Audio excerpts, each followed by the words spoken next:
Hello दोस्तों, स्वागत है आप सभी का एमएस कोचिंग फ्यूचर का एक और नए वीडियो में। यदि आप भी क्लास 9th के विद्यार्थी है और आपका एनुअल एग्जामिनेशन 2025 में हो रहा है तो विज्ञान का यह जो है ना 100% ओरिजिनल पेपर है और इससे हम आप लोगों को बताएंगे सब्जेक्टिव प्रश्न, क्योंकि हम लोग इससे पहले भी ऑब्जेक्टिव और सब्जेक्टिव प्रश्न को किए थे, लेकिन इसमें हम पूरे सब्जेक्टिव लघुत्तरीय दीर्घोत्तरीय जितने भी प्रश्न है ना वो सारे प्रश्नों का उत्तर आपको बताएंगे। और बिल्कुल इससे पहले आप लोगों को इस यूट्यूब चैनल के द्वारा संस्कृत का भी ऑब्जेक्टिव और संस्कृत का भी सब्जेक्टिव वीडियो देखने के लिए मिला होगा। अगर आप नहीं देखे होंगे तो जाकर देख लीजिएगा। तो आपका जो है ना साइंस का पेपर 112 कोड से होगा और बता दें 80 ऑब्जेक्टिव 32 से लघु उत्तरीय दीर्घ उत्तरीय प्रश्न होंगे, जिसके लिए 2 घंटे 45 मिनट का समय दिया जाएगा और ये 80 नंबर का पेपर होगा। तो जितने विद्यार्थी कल एग्जाम देने जाएंगे ना सभी को इस सभी प्रश्नों को याद करके जाइए, क्योंकि यही प्रश्न यही पेपर में पूछा जाएगा कल 100%। अगर नहीं पूछा गया ना तो बिल्कुल आप आकर हमें गाली दीजिए, जो मन करे वो कीजिए, लेकिन आपसे रिक्वेस्ट है कि अगर आप 9th के विद्यार्थी है ना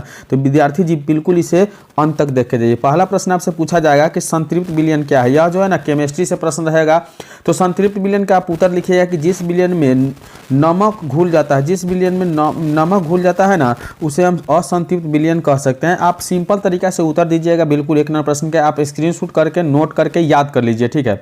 दूसरा नंबर प्रश्न आपसे पूछा जाएगा, यह बायोलॉजी का क्वेश्चन है कि तंत्रिका ऊतक के मुख्य कार्यों का उल्लेख करें। तो तंत्रिका ऊतक के मुख्य कार्यों का उल्लेख कैसे कीजिएगा कि तंत्रिका ऊतक 3 मुख्य भागों से बना होता है। तंत्रिकाएं रीढ़ की हड्डी और मस्तिष्क तंत्रिका ऊतक का प्राथमिक कार्य में उत्तेजनाओं को प्राप्त करना और आवेग के रीढ़ की हड्डी और मस्तिष्क तक भेजना होता है। देखिए बिल्कुल संक्षिप्त भाषा में लिखा गया है, क्योंकि यह लघु उत्तरीय प्रश्न है, 2 अंक के प्रश्न में रहेगा, तो बिल्कुल आप संक्षिप्त में ही लिखिएगा तो 2 नंबर मिल जाएगा। तो सभी कोई नोट करते चलिए और बिल्कुल याद कर लीजिए। पूरे वीडियो को देखिएगा शुरू से अंत तक। और जितने विद्यार्थी इस वीडियो को देख रहे हैं ना एक बार वीडियो को लाइक करके यूट्यूब चैनल को सब्सक्राइब कर लीजिए, क्योंकि इस यूट्यूब चैनल के द्वारा जो है ना आपको सुबह 6 बजे और शाम 6 बजे वीडियो देखने के लिए मिल रहा है और शाम के 7 बजे लाइव क्लास कराई जाती है, जिससे आपका 2026 बोर्ड एग्जाम में एग्जाम देने के लिए जितने विद्यार्थी हैं ना बिल्कुल निःशुल्क तैयारी कराया जा रहा है। पीडीएफ सब चीज मिलेगा। तो 3 नंबर प्रश्न है कि जड़त्व का नियम क्या है। तो जड़त्व का नियम में लिखिएगा कि न्यूटन का पहला गति नियम जड़त्व का नियम कहलाता है।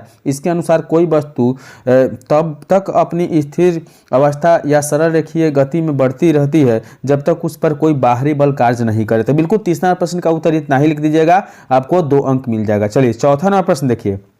चौथा नंबर प्रश्न आपको फिजिक्स से पूछा जाएगा। आधारी राशि के बारे में पढ़े होइएगा पहला चैप्टर में ही भौतिकी का। तो आधारी राशियाँ क्या होती है। तो देखिए आधारी राशियाँ वे भौतिक राशियाँ होती है जो स्वतंत्र होती है और जिनसे अन्य भौतिक राशियाँ यानी व्युत्पन्न राशियाँ प्राप्त की जाती है, जैसे में लंबाई, द्रव्यमान, समय, विद्युत धारा, तापमान, पदार्थ की मात्रा। इसी प्रकार से आप लिख दीजिएगा, बिल्कुल 2 अंक मिल जाएगा और 100% यही पेपर में रहेगा। तो आप जितने विद्यार्थी देख रहे हैं ना बिल्कुल शक संदेह नहीं करिए। 10 से 12 मिनट का यह क्लास है या वीडियो है, आप देख कर जाइए। बिल्कुल आप लोगों का पूरे जो है ना अच्छे से एग्जाम जाएगा और आप लोग 9th पास करके 10th में बिल्कुल चले जाइएगा। तो 5वां नंबर प्रश्न है कि चाल और वेग में अंतर स्पष्ट करना है। तो चाल को हम इंग्लिश में स्पीड कह सकते हैं। तो वस्तु की चाल उसके द्वारा प्रति इकाई समय में चली गई दूरी है। इसका एसआई मात्रक हम मीटर प्रति सेकंड कह सकते हैं और वेग को हम इंग्लिश में क्या कहते हैं, वेलोसिटी कहते हैं। तो वस्तुओं द्वारा दी हुई दिशा में प्रति इकाई समय में चली गई दूरी वेग कहते हैं। इसका एसआई मात्रक मीटर प्रति सेकंड भी होता है। देखिए दोनों का एक ही होता है। तो यह वेग और अंतर 2 नंबर से पूछा जाएगा। तो आप एक एक अंतर दोनों का लिख दीजिएगा तो आपको बिल्कुल 2 नंबर मिल जाएगा। तो फटाफट इस वीडियो को लाइक करके सब्सक्राइब करिए यूट्यूब चैनल को। अपने प्यारे दोस्तों के साथ भी भेज दीजिएगा, दोस्तों को भी दिखा दीजिएगा ताकि उनका भी एग्जाम अच्छा से चला जाए।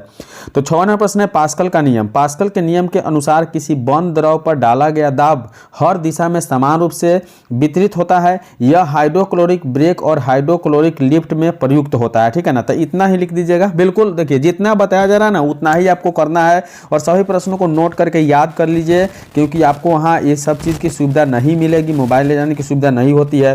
तो 7 नंबर प्रश्न है कि क्या एक समान वृत्तीय गति एक त्वरित गति होती है। तो क्या एक समान वृत्तीय गति एक त्वरित गति होती है। यहाँ लिख सकते हैं कि हाँ होती है, क्योंकि दिशा निरंतर बदलती रहती है जिससे वेग में परिवर्तन होता है और त्वरण उत्पन्न होता है। तो 7 नंबर प्रश्न का इतना उत्तर करिएगा, 2 अंक आपको मिल जाएगा। तो आप एक बार वीडियो को लाइक जरूर कर दीजिएगा और शेयर जरूर कीजिएगा। संवेग की परिभाषा लिखे। तो संवेग की परिभाषा में संवेग किसी वस्तु के द्रव्यमान और वेग के गुणनफल होता है। इसे P बराबर mv से भी व्यक्त किया जाता है। तो इससे भी 2 अंक मिल जाएगा, क्योंकि देखिए 9th की जो होती है ना परिभाषा है ज़्यादातर लंबी नहीं होती है।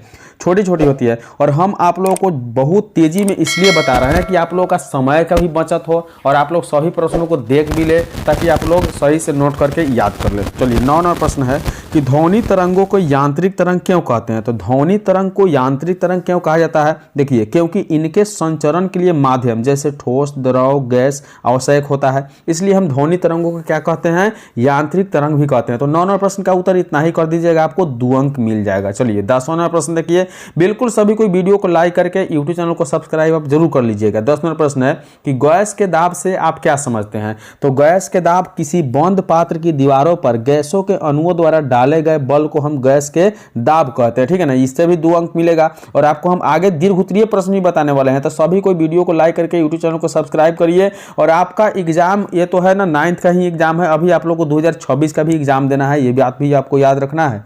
तो देखिए 11वां प्रश्न है कि किसी द्रव की गुप्त ऊष्मा क्या है। तो किसी द्रव की गुप्त ऊष्मा आपसे पूछा गया है। तो देखिए हम कह सकते हैं किसी द्रव को उसके तापमान को बदलने बिना अवस्था परिवर्तन के लिए आवश्यक ऊष्मा को हम क्या कहते हैं, गुप्त ऊष्मा कहते हैं। तो हम 11वें प्रश्न का उत्तर दे सकते हैं, यहां से भी हमें 2 नंबर मिल जाएगा। चलिए 12वां प्रश्न देखिए, बिल्कुल एग्जाम जो है ना आपका साइंस का दूसरा पाली में होगा। तो जीन को अनुवांशिक इकाई क्यों कहते हैं, बायोलॉजी का सवाल है कि जीन को अनुवांशिक इकाई क्यों कहते हैं। इसका उत्तर आप इतना ही लिख दीजिएगा कि क्योंकि यह माता पिता से संतानों को अनुवांशिक लक्षणों के हस्तांतरण के लिए जिम्मेदार होता है, इसलिए हम क्या कहते हैं कि जीन को अनुवांशिक इकाई कहते हैं। इतना अपने से भी आप जोड़ सकते हैं, ठीक है ना। वीडियो ज़्यादा लंबा ना हो इसलिए हम कुछ संक्षिप्त में ही आपको बता रहे हैं। और आप लोग जितने विद्यार्थी संस्कृत का वीडियो नहीं देखे हैं जाकर देख लीजिए, बिल्कुल वही प्रश्न आएगा आपके एग्जाम में। तो अगला प्रश्न देखिए, 13वां नंबर प्रश्न आपसे पूछा गया है कि ऑक्सीजन एक तत्व है, कैसे बताइए। तो हम कहेंगे कि ऑक्सीजन एक तत्व है क्योंकि अब तक ऑक्सीजन में किसी भी अन्य तत्व की उपस्थिति नहीं पाई गई है। जब शुद्ध ऑक्सीजन की अभिक्रिया शुद्ध हाइड्रोजन के साथ कराई जाती है तो सिर्फ जल बनता है। इन्हीं कारणों से ऑक्सीजन को एक तत्व माना जाता है। इससे भी देखिए 2 अंक का ही प्रश्न है।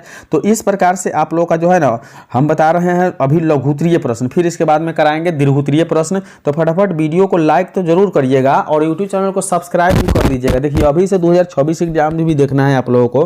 तो 14वां प्रश्न है कि परमाणु उदासीन क्यों होता है। तो परमाणु में ऋण आवेशित इलेक्ट्रॉनों और धन आवेशित प्रोटॉनों की संख्या समान होने के कारण परमाणु विद्युत उदासीन होता है, इसलिए हम कहते हैं कि परमाणु जो है ना हमारा क्या है, उदासीन है। तो चलिए आगे बढ़ते हैं और बिल्कुल आप लोग लगातार इस वीडियो से जुड़े रहिएगा, इस क्लास से जुड़े रहिएगा। अब आप लोगों को हम दिखाते हैं दीर्घोत्तरीय प्रश्न। ये जो है ना दीर्घोत्तरीय प्रश्न है, यहाँ से आपको 5 अंक 6 अंक मिलेंगे, ठीक है। तो दीर्घोत्तरीय प्रश्न में तीनों में से यानी फिजिक्स, केमिस्ट्री, बायोलॉजी से एक एक प्रश्न का उत्तर आपको देना होता है। तो देखिए यहाँ दिया हुआ है कि न्यूटन के द्वितीय गति नियम से बल, द्रव्यमान और त्वरण में संबंध स्थापित करना है। तो देखिए बिल्कुल बहुत अच्छा प्रश्न पूछा गया है, आप लोगों से याद कर लीजिए, नोट करके देखिए। तो हम कह सकते हैं कि न्यूटन के दूसरे नियम के अनुसार किसी वस्तु पर लगाया जाने वाला बल वस्तु के रैखिक संवेग की परिवर्तन की दर को समानुपाती होता है।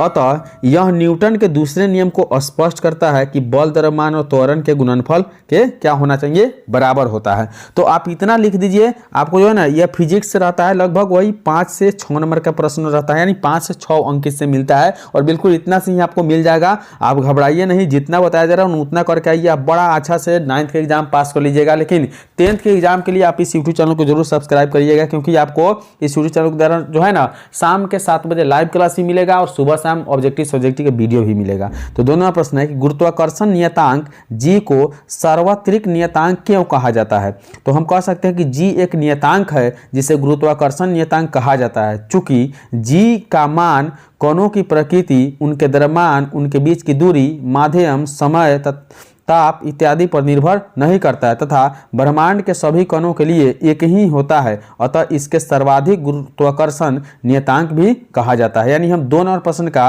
सही उत्तर इतना लिख देंगे। बिल्कुल देखिए इससे आपको 5 अंक जरूर मिल जाएगा, क्योंकि यह 5 अंक का ही प्रश्न है, यह भौतिकी का प्रश्न है आप लोगों के लिए, ठीक है। तो आप लोग नोट कर लीजिए, इसे बिल्कुल स्क्रीनशॉट ले लीजिए या आप कॉपी पे उतार लीजिए। चलिए तीसरा नंबर प्रश्न देखिए, यह बायोलॉजी के सवाल है कि जाइलम ऊतक की संरचना, जाइलम ऊतक की रचना एवं कार्यों का वर्णन करना है। तो कार्यों का वर्णन कर दीजिए अगर रचना आप नहीं कर पाते हैं तो।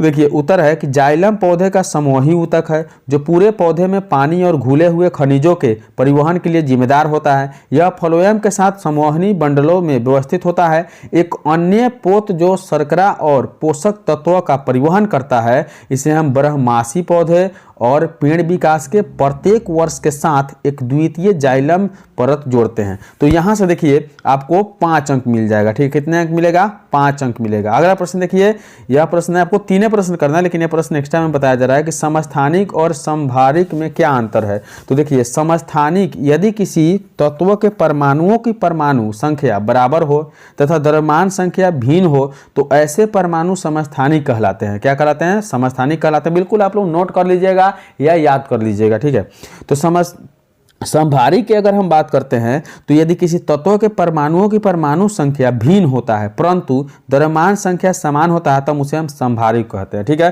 तो इस प्रकार से हम लोग ने पूरा सब्जेक्टिव प्रश्न को भी किए। और 5वां प्रश्न एक आप लोगों के लिए है। बिल्कुल यह प्रश्न, सभी प्रश्न जो है ना आपके एग्जाम में ही पूछा गया, आपको जो मन करे वो लिख दीजिएगा। बिल्कुल देखिए यहाँ दिया गया है कि विसरण और प्रसरण में अंतर लिखना है। तो विसरण किसी भी तरह के पदार्थ का एक जगह से दूसरी जगह पर गति करना, वही प्रसरण एक विशेष तरह की विसरण है जो अर्धपरामग्य झिल्ली के जरिए होता है। तो यह आपका पहला अंतर हो गया। ठीक है, अब दूसरा अंतर देखिए, बिल्कुल आप लोग स्क्रीनशॉट ले लीजिए या नोट कर लीजिएगा। दूसरा है कि विसरण किसी भी तरह के माध्यम में हो सकता है जैसे कि गैस, द्रव या ठोस, वही प्रसरण केवल तरल माध्यम में होता है। चलिए तीसरा अंतर हम देखेंगे। तीसरा अंतर में पूछा गया है कि विसरण में पदार्थ की सांद्रता उपलब्ध जगह को भरने के लिए बराबर हो जाती है, वही प्रसरण में झिल्ली के दोनों ओर विलायक की सांद्रता समान नहीं होती है। तो यह तीसरा अंतर हो गया।